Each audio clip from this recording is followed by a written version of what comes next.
pasca peristiwa 30 September 1965 di Jakarta, banyak petinggi Partai Komunis Indonesia atau PKI memilih melarikan diri dan bersembunyi dari kejaran aparat keamanan.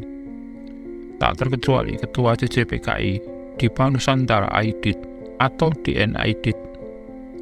Dari tempat pelariannya, ia masih sempat mencoba mengkonsolidasikan kekuatan untuk melawan balik, terutama di daerah basis PKI seperti di Jawa Tengah. Dan video ini akan sedikit berkisah tentang hal tersebut.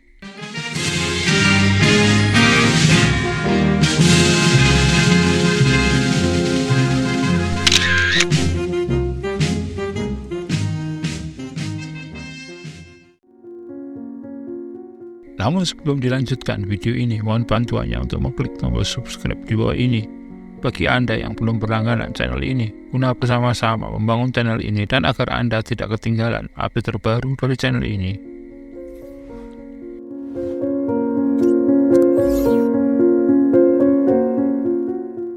Pada pagi 2 Oktober 1965, di Bandara Adi Sucipto, sejumlah perwira TNI AU dipimpin Komodor Udara Dono Indarto bergegas ke ruang VIP bandara.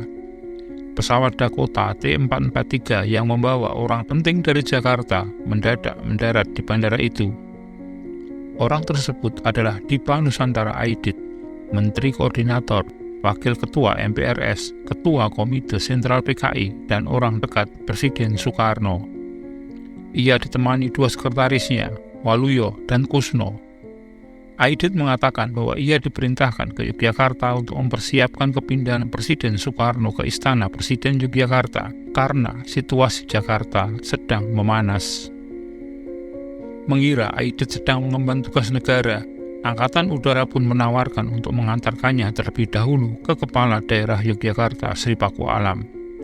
Tapi Aidit memilih pergi ke rumah Ketua Komite Daerah Besar PKI Yogyakarta, Sutrisno.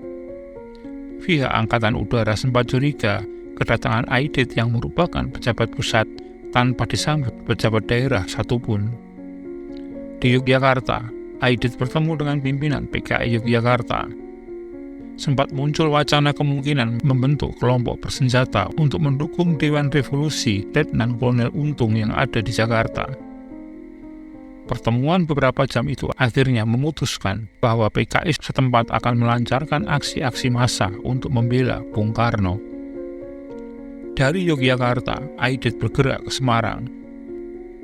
Terjadi pertemuan darurat PKI Jawa Tengah.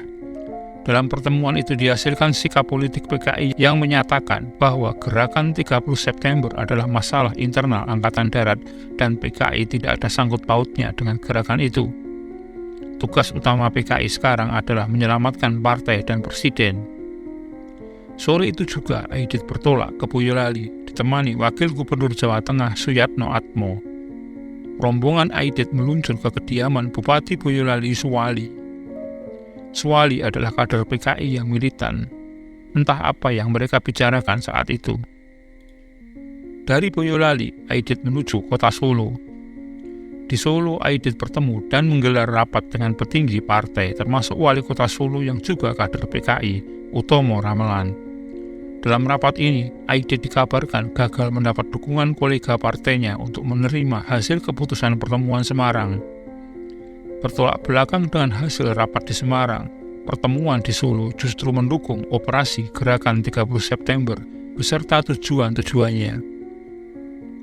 Kader-kader PKI Solo berkeinginan melancarkan perjuangan bersenjata untuk mendukung gerakan yang dipimpin Letnan Kolonel Untung untuk merebut kekuasaan pemerintah. Dari pertemuan di Solo dapat digambarkan bahwa PKI terbelah menjadi dua kubu dalam mensikapi peristiwa 30 September, yakni moderat dan radikal. Tapi situasi bertambah genting bagi eksistensi PKI dan kader-kadernya. Dalam situasi genting demikian, dari Solo, Aidit bersama Politbiro PKI bertemu di Blitar, Jawa Timur, 5 Oktober 1965. Tapi memang tak semua elit partai bisa hadir di Blitar. Rata-rata para elit PKI memilih bersembunyi dari kejaran TNI yang nampaknya mulai berhasil mengkonsolidasikan diri. Aidit hanya ditemani M.H. Lukman, Wakil Ketua 1 TCPKI yang juga Wakil Ketua DPR Gotong Royong. Pertemuan itu untuk menyusun pernyataan Politbiro PKI soal gerakan 30 September dan juga surat Aidit yang akan disampaikan kepada Presiden Soekarno. Dalam surat tertanggal 6 Oktober 1965 yang diyakini ditulis di Blitar, Aidit menyampaikan versinya soal peristiwa 30 September. Dalam surat itu dijelaskan bahwa Aidit mengaku dijemput tentara berpakaian pengawal Presiden Cakrabirawa untuk rapat darurat kabinet. Tapi mobil yang membawanya justru mengarah ke daerah Pangkalan Udara Halim Perdana Kusuma, bukan Istana Negara. Dari para penculiknya, ia mendapat informasi soal rencana menangkap orang yang disebut terlibat Dewan Jenderal. Informasi tambahan lainnya, Presiden dikabarkan memberi restu gerakan ini. Dalam surat itu juga diceritakan bahwa kehadirannya ke Yogyakarta merupakan perintah dari Presiden melalui Wakil Perdana Menteri Omar Dhani dengan pesawat yang disediakan oleh negara. Tugasnya adalah mengatur kemungkinan evakuasi Presiden ke Yogyakarta. Kota ini dianggap tepat untuk markas pemerintahan sementara. Aidit juga menyampaikan permintaan maaf karena tak bisa datang dalam rapat kabinet di Bogor karena pesawat TNI Angkatan Udara yang harusnya membawanya ke Bogor rusak. Sebagai tambahan informasi, sesungguhnya Angkatan Udara di Pangkalan Udara Adi Sumarmo, Surakarta telah menolak memberangkatkan Aidit ke Bogor karena telah mengikuti perkembangan peristiwa 30 September di Jakarta. Surat itu diakhiri dengan 6 usul untuk menyelesaikan krisis politik akibat penculikan dan pembunuhan para jenderal Angkatan Darat tersebut. PKI telah beranggapan bahwa gerakan 30 September itu adalah soal internal di tubuh Angkatan Darat. Aidit mengaku tak tahu sebelumnya soal gerakan tersebut. Kepada Presiden, Aidit menyampaikan usul agar peristiwa itu diselesaikan Presiden secara politik. Aidit menyerahkan surat itu kepada Lukman dan menginstruksikan agar dia kembali ke Jakarta. Di ibu kota, Lukman diminta menghubungi Nyoto dan menyampaikan surat tersebut untuk diserahkan kepada Presiden secara pribadi. Bila kabinet bersidang pada 6 Oktober di Bogor, Nyoto diminta hanya membacakan salah satu poin yang berisi usul penyelesaian peristiwa gerakan 30 September secara politik. Pada akhirnya Nyoto memang bisa bertemu dengan Presiden. Di depan sidang kabinet, Presiden memberi Nyoto kesempatan untuk menyampaikan pandangan PKI lewat surat Aidit tersebut. Sementara itu akhirnya Aidit paham tak ada cara lain kecuali lari dan sembunyi dari kejaran aparat. Dari dalam tempat persembunyiannya, Aidit masih sempat mengeluarkan instruksi ke kader-kader partainya.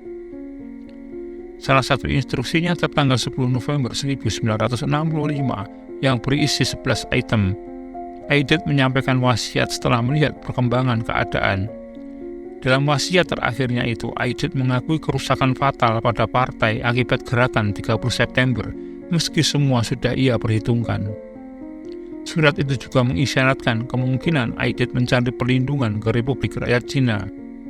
Dan jika itu terjadi, petinggi PKI diminta menjamin kelangsungan partai, mempertahankan daerah basis di Jawa, menghindari perlawanan frontal, serta terus melakukan teror dan sabotase yang dijalankan dengan sistematis sebagai perang urat syaraf. Surat itu juga mengisyaratkan optimisme bahwa tokoh bernama Sosro yang diyakini sebagai nama samaran untuk Soekarno belum meninggalkan PKI. Dalam sidang terakhir Kabinet Dwi Kora 6 Oktober, Soekarno bisa meyakinkan kabinet untuk menerima usul Aidit. Tapi perkembangan yang terjadi kemudian berujung pada kekalahan PKI. Selang 12 hari setelah surat wasiat itu, Aidit ditangkap anak buah Komandan Brigade Infanteri 4 Kodam Diponegoro, Kolonel Yasir Hadibroto. Ia ditembak mati hari itu. Demikian sekilas tentang proses pelarian DN Aidit pasca peristiwa 30 September 1965. Terima kasih telah menyaksikan video ini hingga selesai dan semoga bermanfaat. Dan sekali lagi, jika Anda berkenan, silakan subscribe, like, komen, dan share untuk teman-teman Anda.